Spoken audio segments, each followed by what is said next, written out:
She couldn't walk. He taught her to fly. Ethan Hale worked quietly in the docking bay of the trading station. The hum of machinery and the hiss of air vents were his only companions. Among the thousands of beings passing through, most ignored him. That suited him just fine. His job was simple: repair the ships, fix broken engines, and keep things moving. Yet today, something unusual caught his eye. It was a small figure huddled near the far end of the station. At first, Ethan thought it was a child of some alien species, lost and frightened. But as he moved closer, he saw the truth. The being was different. Tiny, frail, and awkwardly curved, with wings that looked too small and weak to hold her in the air. Her legs were thin, shaking, and she could not stand. Every time she tried, she collapsed onto the floor. She crawled instead, dragging herself along like a shadow, unnoticed by most. Traders passed by without a second glance, muttering words he could not understand. They treated her as if she were nothing more than cargo, a useless piece of property. Ethan felt a chill in his chest. He had seen cruelty before, but never so quiet and sharp.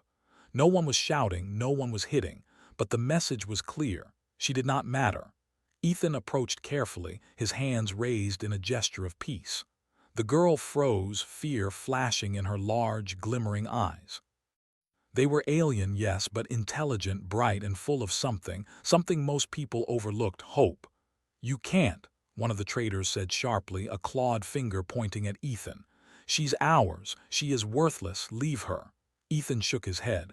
"I don't care." "She's not worthless," the trader snorted. "You will regret this." But Ethan had already knelt beside the small alien. He offered a hand, gentle and steady. For a long moment she did not move. Fear warred with curiosity. Then slowly, hesitantly, she touched his hand with one trembling finger. That small connection, so fragile, so real, was enough to bridge the distance between two very different lives. He learned her name was Lyra, though she barely spoke. Words were difficult for her. She had been hidden, kept silent, and shamed for every attempt to communicate. Yet through her eyes, her slight movements, and the tiniest gestures, Ethan understood more than words could convey. She was tired of being treated as nothing. She was afraid of being alone. The traders watched, growing impatient. "Enough," one said. "Take her away, human. You have no right." Ethan stood, his hand still holding hers. "I have more right than you. I'm taking her with me." A tense silence fell. For a moment it seemed as if the air itself held its breath. Then the traders laughed, a harsh, empty sound. "You are risking everything for a broken alien. You'll fail." Ethan didn't respond. He only looked down at Lyra. Her small wings twitched nervously. He could see the longing in them. Flight was her life, and yet she had never had a chance. A human could not fly, yet humans could adapt. Could she? He did not know, but he would try. He carried her through the crowded hallways of the station, ignoring the stares and murmurs of those around. Lyra's body was light but fragile. Every jostle sent a shiver through her small frame. She clutched his shoulder tightly, not trusting him fully but trusting more than anyone else. Finally, they reached his ship, a modest maintenance craft filled with tools, spare parts, and the smell of machine oil. The ship was not luxurious, not safe for a high-ranking alien, but it was a sanctuary. Ethan gently placed her on a cushioned seat. She curled into herself, wary, watching every move he made. "I won't hurt you," Ethan said softly. "I only want to help." Her eyes darted around, then back to him. A small, hesitant nod. That was enough for him. For days they learned each other. Communication was slow, built on gestures, drawings, and repeated attempts. Lyra expected pity, commands, or harshness, but Ethan gave her none. He treated her as an equal. He asked questions, waited for answers, and never raised his voice. The first night, she slept in the corner of the ship, her tiny body curled around a small blanket. Ethan watched from the doorway. He had never been good with children, but Lyra was not a child. She was someone denied the chance to grow as she should have. Her wings, weak and bent, stirred slightly in her sleep. He imagined them strong, free, soaring across the alien skies. "I'll help you fly," he whispered quietly, though she could not hear him. "I don't know how yet, but I'll figure it out." The next morning, he began with the basics. Simple stretches, gentle movement of limbs, and exercises to strengthen muscles she had never been allowed to use. Lyra resisted at first, frustration and fear painting her face. She stumbled, fell, and wanted to give up. Ethan remained patient. "Try again," he said calmly, holding her hand. "You can do this." Tears welled in her eyes. I always fall." "Falling doesn't mean you fail," he replied. "It means you are learning." It was a simple truth, but one she had never heard. Slowly, hesitantly, she lifted herself onto trembling legs. She fell, yes, but each time she tried again, her balance improved. By the end of the first week, she could stand for a few moments without support. Every success, no matter how small, brought a spark to her eyes. Every failure was met with encouragement. For the first time in her life, someone believed she could rise. Ethan's faith became her fuel. Outside, the station buzzed with its usual chaos. Traders argued, ships docked, and alarms occasionally sounded. Inside the small ship, a quiet revolution took place. A broken alien girl was learning to stand, not just physically, but in spirit. As the sun of the dying moon cast pale light through the ship's viewport, Lyra looked at Ethan. She did not speak, but her gaze said everything. Gratitude, fear, hope, and wonder mingled in her alien eyes. She wanted to trust him. Perhaps for the first time she felt safe. Ethan smiled, though tiredness weighed on him.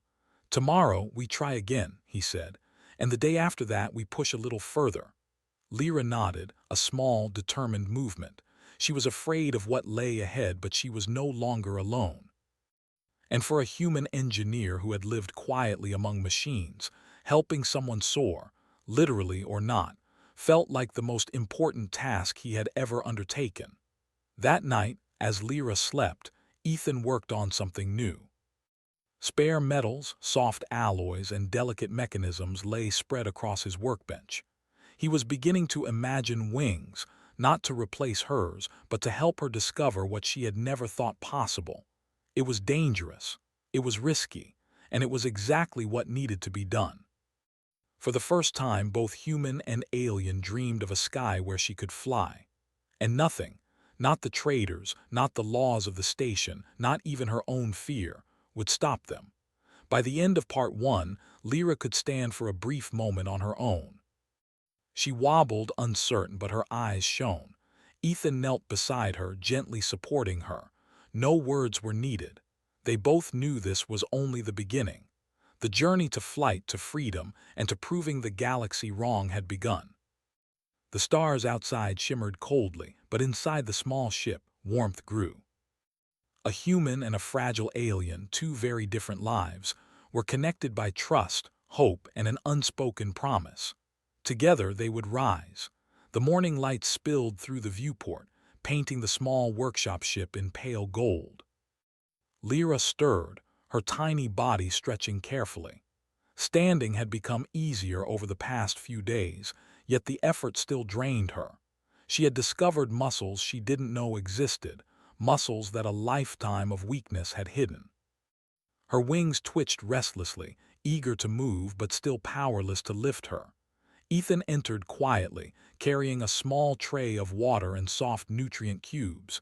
He smiled when he saw her trying to balance herself on unsteady legs. "You're up early," he said softly. "Ready to try again?" Lyra nodded, her face set with determination. She did not speak much yet, still unsure of the strange sounds humans made. Words were difficult, movements were easier. Ethan knelt beside her, steadying her fragile frame. "Remember," he said, "falling isn't failing, it's learning. Each step counts." She nodded again, a tiny quiver in her body. Her first attempt that morning ended with a wobbly shuffle and then a collapse onto the soft mat Ethan had prepared. She pressed her face against it, ashamed. "I can't," she whispered in a voice barely audible, so quiet that even Ethan had to lean close to hear. "Yes, you can," Ethan replied. You've done more than anyone thought possible. You're stronger than you know." He helped her up again gently. She trembled in his arms, small wings brushing against his chest. The closeness made her heart race, not in fear but in trust. Slowly, hesitantly, she took one step on her own, then another. Then, wobbling, she took three. Ethan let go.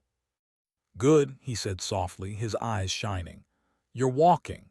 Her face lit up, a mixture of disbelief and joy. She laughed, a short, musical sound that echoed strangely in the cramped space of the ship. Her wings fluttered, tiny flaps that showed her excitement but also her frustration. She wanted to fly, but she couldn't even walk steadily yet. For the next several hours they worked together. Ethan guided her, showing her how to place her feet, how to balance her weight, and how to use her core muscles.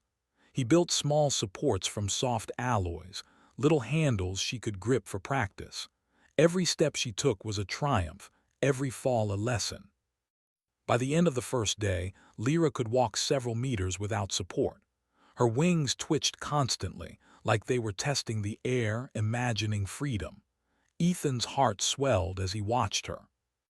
She was no longer a broken alien to be discarded. She was someone alive, someone full of courage and potential.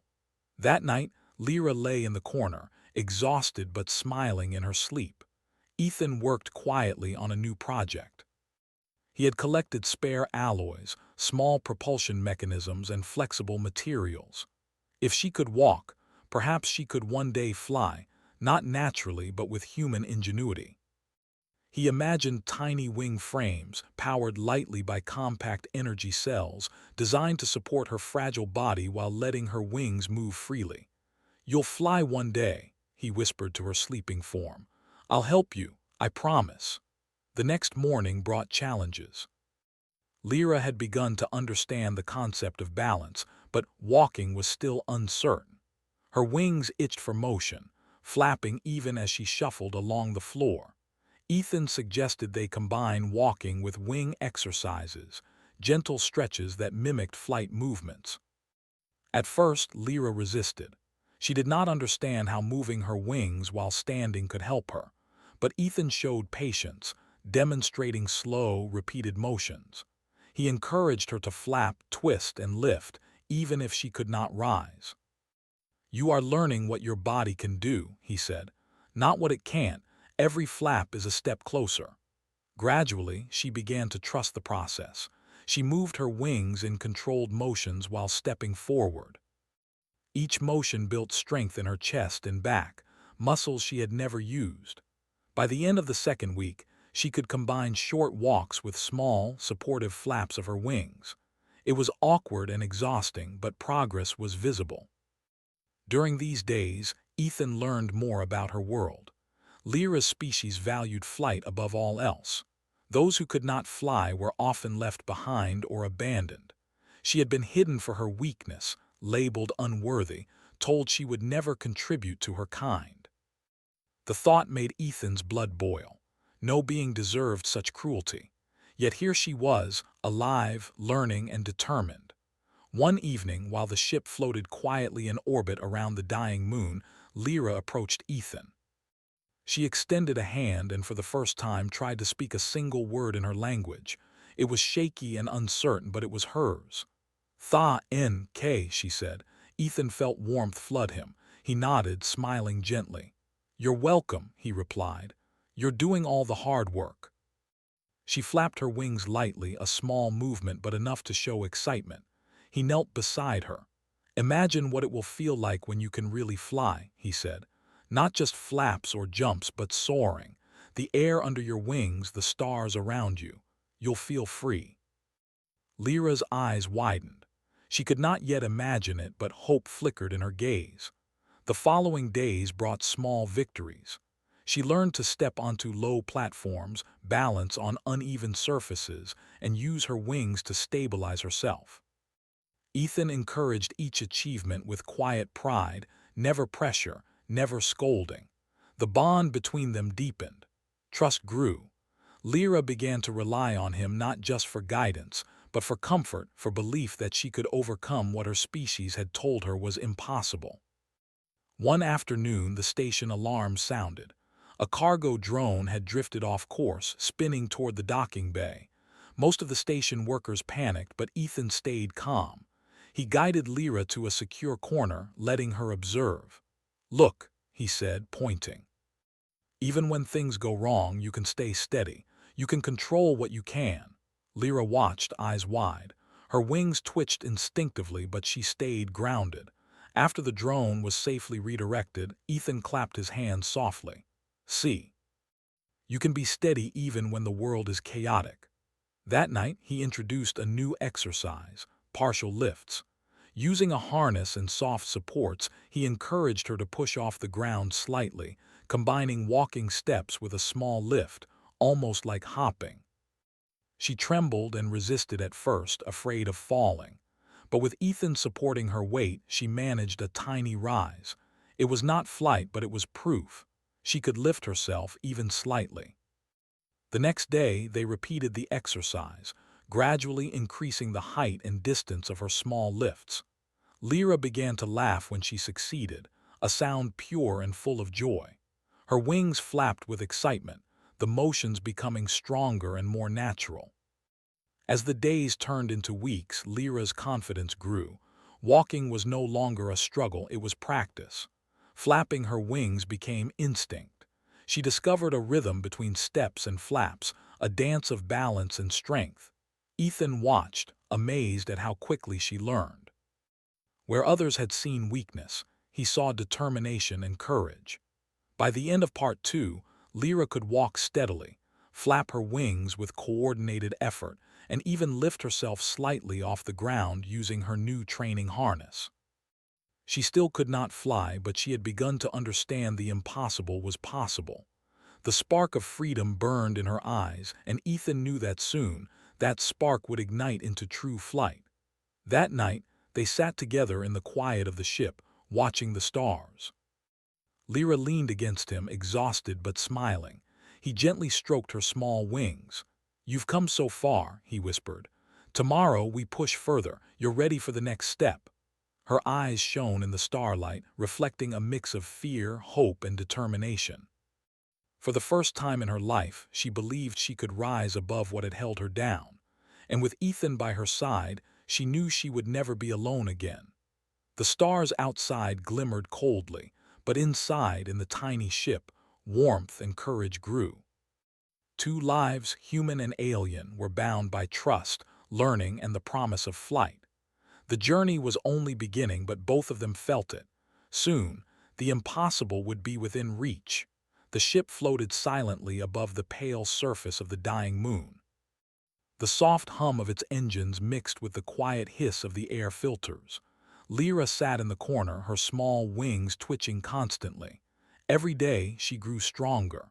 Every day she took more steps, lifted herself higher and pushed further. But today was different. Today, Ethan had something new planned. He approached with a gentle smile, carrying a small frame made of lightweight alloys. It was delicate, almost like a skeleton of wings, and it shone softly under the ship's lights.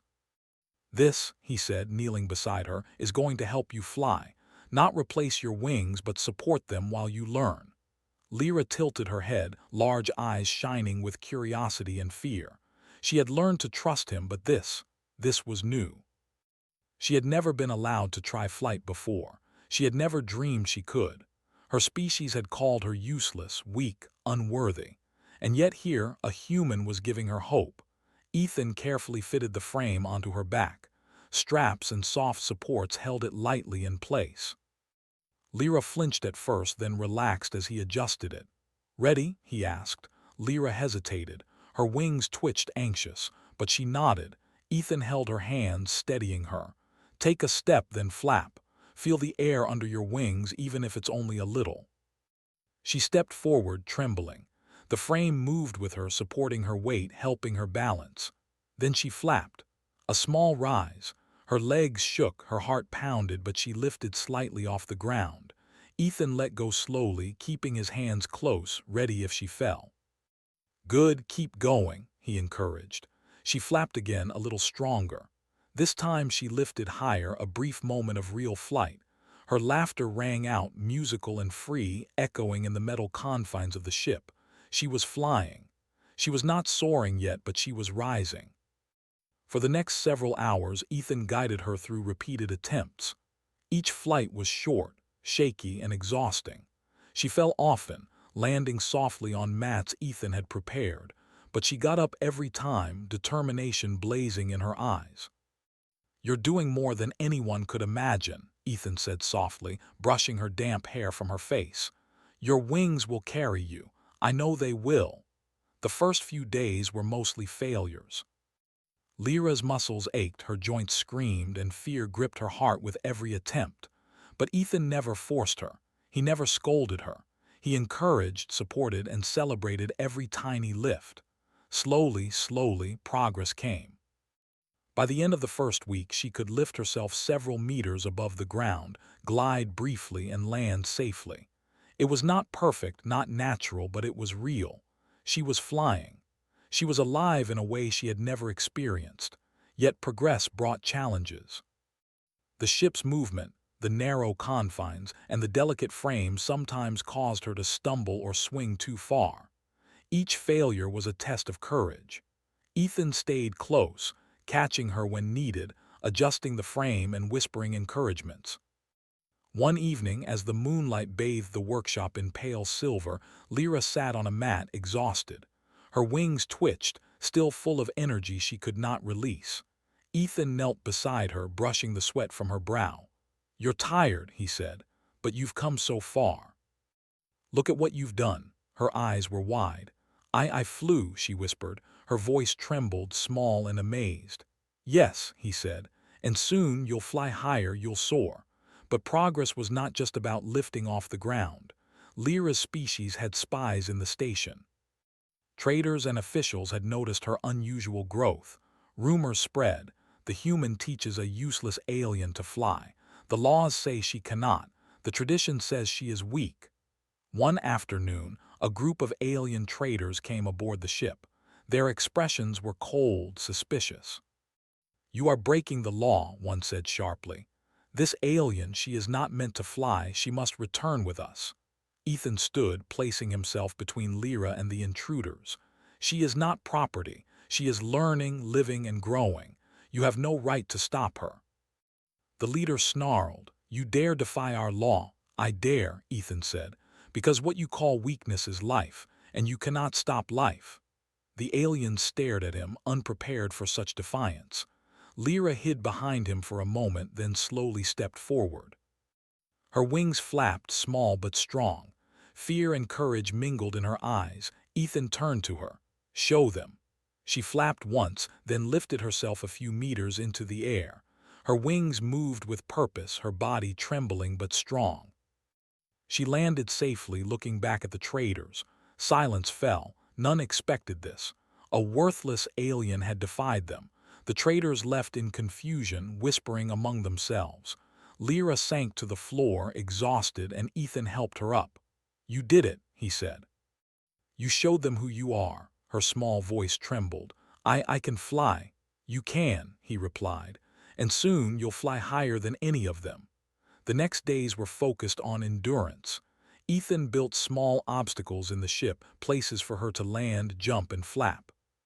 He encouraged her to use her wings to stabilize herself while moving forward, then to glide from small heights, landing safely each time. She grew stronger, faster, braver. Her laughter became more frequent, a sound that filled the ship. Every failure was met with patience, every success with quiet celebration. Her wings spread wider each day, muscles forming where none had existed before. But it was not just physical growth. Lyra began to trust her instincts. She understood airflow, balance, and timing. She discovered her courage, facing the fear that had haunted her since birth. She learned to rely on herself, not just Ethan. One afternoon, as the station orbited quietly, Lyra took a running start on a raised platform. Her wings flapped powerfully. She lifted off, soaring across the small hangar. For the first time, she flew freely without the harness. Ethan's eyes widened. "Incredible," he shouted, clapping. "You did it, you're flying on your own." She landed softly, panting, wings trembling from effort. Her smile was radiant, full of pride and disbelief. She had done what no one believed possible. She had flown, but their trials were not over. Her species would not forget this defiance. Rumors of her flight spread across the station, reaching those who had once declared her worthless. Some saw hope, others saw scandal. Ethan knew that eventually they would come for her. For now, though, there was joy. The small ship became a place of training, laughter, and discovery. Lyra tested her limits daily, soaring, gliding, and learning the subtle art of controlling her wings. Ethan guided her, adjusted her movements, and whispered encouragements. Their bond grew stronger with every flap, every step, every rise. By the end of part 3, Lyra could fly several meters on her own, glide smoothly, and land safely. She had faced fear, defied expectation, and discovered a strength she never knew existed. Ethan watched her from below, pride swelling in his chest. "Tomorrow," he said softly, "we reach even higher. You'll learn to fly beyond this ship, beyond these walls. You're ready." Lyra flapped her wings, small but confident. Her eyes shone with determination. For the first time in her life, she did not feel weak. She felt alive. She felt free. The stars outside glimmered coldly, but inside the ship, hope soared with her. A human had shown her the impossible. And now she would rise into the sky, not as a fragile outcast, but as a being capable of flight, courage, and freedom. The quiet hum of the station was shattered by the shrill warning alarms. Red lights flickered across the corridors as automated announcements echoed. "Unauthorized breach. All personnel secure your positions." Lyra froze mid-flap, her wings beating fast. Ethan grabbed her hand and pulled her close. "Stay calm. You've trained for this. You can do this." Outside the ship, a cargo drone had malfunctioned. It spun dangerously toward the docking bay, threatening the delicate hangar where ships were loaded and repaired. Workers panicked, scrambling to safety. Normally, trained pilots would handle such situations, but the breach had scattered them all. Ethan's mind raced. There was no time to call for help. If the drone hit the docking bay, hundreds could be injured or worse. He turned to Lyra. "This is your moment. Use what you've learned." Her wings fluttered nervously. Fear and hesitation gripped her, but she remembered every lesson, every step, every flap that had brought her here. Ethan nodded, reassuring. "I've got you. Trust yourself." For a brief moment she hesitated, looking at the spinning drone. Then she nodded, determination replacing fear. She took a running start, flapped hard, and lifted off. The frame Ethan had built guided her initially, but now she was flying on her own. The station watched in stunned silence. A small, fragile alien girl who could not walk weeks ago now soared through the hangar, navigating the spinning drone with precision. She dodged debris, flapped past danger, and used the air currents to stabilize her flight. Ethan followed from below, giving guidance, adjusting the harness where needed. "Left, up steady," he called. Lyra adjusted, her wings working in perfect rhythm with her legs. She lifted the drone slightly with the tip of her wings, nudging it toward the containment bay. Every movement required strength, courage, and balance. She could feel her body responding instinctively, muscles she had never known now strong and capable. Finally, the drone came to a controlled stop, safely contained. Lyra hovered above the floor, panting, wings trembling with exertion. Ethan rushed to her side, pride and relief flooding him. "You did it," he said softly. "You saved them all." She landed gently, collapsing into a sitting position. Tears filled her eyes, not of sadness but of disbelief and triumph. I really did it," she whispered. "Yes," Ethan said. "You were brave, strong, and fearless. You flew when it mattered most." Word of her bravery spread quickly through the station. Alien workers and traders who had once dismissed her now watched in awe. They could not believe a broken alien had saved lives. Some felt shame, others felt hope. Lyra, who had been hidden, mocked, and labeled worthless, was now a hero, but not everyone was pleased. Members of her species who had watched from afar arrived in force. They demanded her return, citing tradition and law. "She is unnatural," one shouted. "She defies everything our people hold sacred. She must be returned." Ethan stepped in, standing between Lyra and the group. "She is not property," he said firmly. "She is alive, she is learning, and she is free to choose." The alien leader sneered. "Freedom! You dare teach her to fly, you corrupt what we created." Lyra's wings flared instinctively, strong and confident. Fear and courage mixed in her gaze. She stepped forward, small but unafraid. I can fly," she said, voice steady. "I choose to stay." The leader froze. Silence fell over the hangar. Lyra lifted into the air once more, showing the strength, control, and courage she had gained. She flitted through the hangar, gliding past astonished onlookers, and landed perfectly in front of Ethan. The alien stared, unable to deny the truth. A human had taught the unworthy to rise, and she had done it herself. Ethan knelt beside her.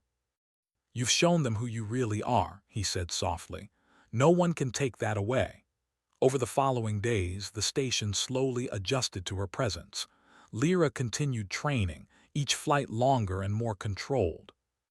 She learned to navigate higher and farther, testing the limits of her wings and strength.